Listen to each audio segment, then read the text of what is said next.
নমস্কার, south Indian channel. আমি আবার একটা রেসিপি নিয়ে এসেছি। তো আমি আজকে একটা কাঁচকলা ভাজবো।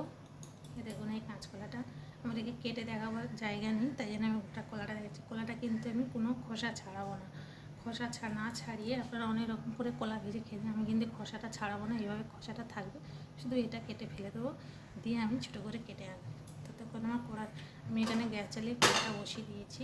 ততক্ষণ কড়াটা গরম হোক, আমি কলাটা কেটে নিয়ে আসি।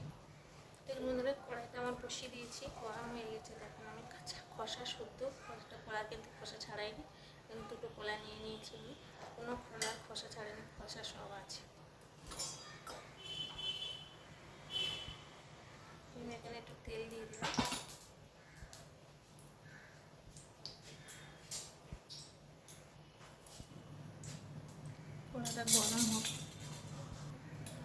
কড়াটা গরম হয়ে গেছে।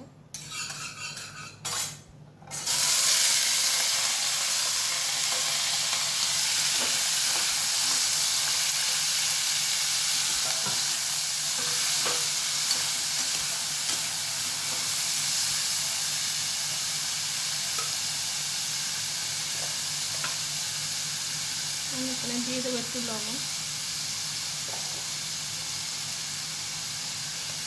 আমি কিন্তু কোনো হলুদ দেবো না, আমার বিনা হলুদে কলাটাকে ভাজবো।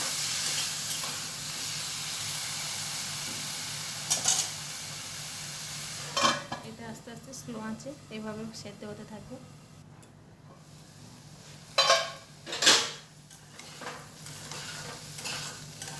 গ্যাসটাকে কিন্তু আমি ধীরে করিনি, স্লো আছে। আমরা তো অনেকে কলা খোসা ছাড়িয়ে ভাজি করে, আমরাও কলার খোসা ছাড়িয়ে ভেজে খাই।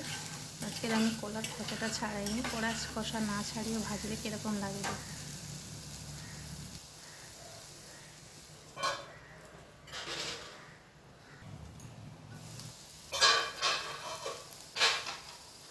যারা কিন্তু কলাটা কিন্তু তাড়াতাড়ি সেদ্ধ হয়ে যায়, কিন্তু কলার খোসাটা সেদ্ধ হতে একটু দেরি হয়, তাই জন্য স্লো আছে।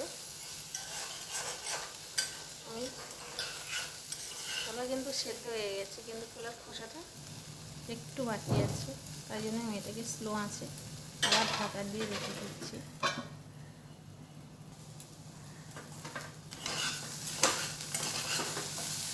দেখুন, এবারে সেদ্ধ হয়ে গেছে।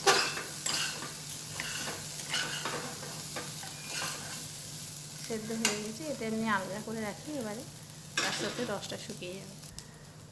দেখুন কত সুন্দর ভাজাটা হয়েছে। দেখুন, এটাকে আমি এবারে, আমার ভাজাটা হয়ে গেছে, আমি এবারে এটাকে গ্যাসটা বন্ধ করে দেবো।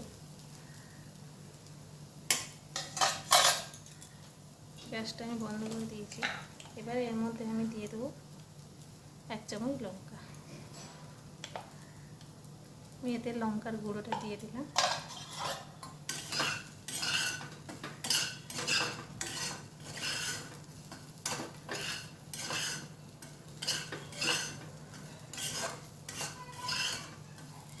এটা একটু 5 মিনিট মতো গরমের মধ্যে থাকবে, তারপরে আমি ঢালবো। এটা আমার 5 মিনিট মতো রাখা হয়ে গেছে। এবার আমি এটাকে ঢেলে নেবো।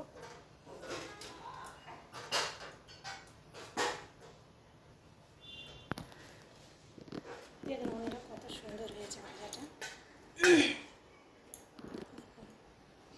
আপনারা এমনি খোলা ছাড়িয়ে ভেজে খেয়ে রেখেছেন, এবারে এইটা করে খেয়ে দেখবেন। যারা কলা খেতে ভালোবাসেন তারা এইভাবে বানিয়ে খেয়ে দেখবেন, খুবই সুন্দর, খুবই ভালো লাগবে।